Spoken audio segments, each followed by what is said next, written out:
Oui, absolument. C'est à la suite d'une lettre parue dans Le Devoir qu'une trentaine de médecins sonnent l'alarme. C'est que depuis l'incendie qui s'est déclenché le mois dernier à l'hôpital de Rouyn-Noranda, il y a plusieurs services qui sont actuellement impossibles à donner. Il y a notamment la néonatalité qui est impossible et il y a plusieurs femmes, là, on parle d'une trentaine, qui doivent aller accoucher à l'extérieur de Rouyn-Noranda, soit à plus de 100 km de la ville.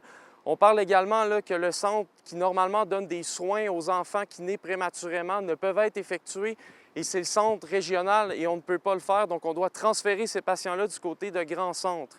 C'est également la même chose pour ce qui est des opérations, alors qu'à l'heure actuelle, on ne peut pas en donner sauf si c'est urgent.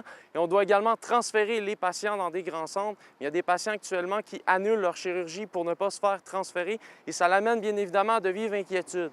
J'ai questionné le député de Rouyn-Noranda-Témiscamingue ce matin, Daniel Bernard, à ce sujet. Je vous laisse l'écouter. Est-ce qu'il y a encore des études faites par la compagnie d'assurance d'un côté qui doivent être terminées avant d'entreprendre certains travaux. Et comme Mme Roy m'a rassuré, entre autres, que d'ici quelques semaines, au niveau des opérations, ce ne serait pas les chirurgies, peut-être pas revenues à totalité, mais plusieurs vont pouvoir être réinstaurées. Il y a également la ville de Rouyn-Noranda qui, elle, a été mise au courant du dossier. Elle affirme qu'elle va relancer le CIS régional à ce sujet, elle qui assure un suivi depuis le début là, de ce qui se passe à l'hôpital de Rouyn-Noranda.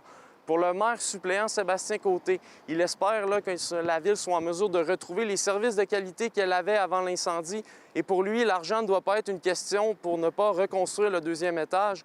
Il espère là, que les gens pourront retrouver le plus rapidement possible les services. C'est sûr qu'on a bon espoir, mais je vous dirais, on n'est pas dans sans dire le day-to-day, j'aime pas l'expression, mais c'est pas nous qui gérons les travaux.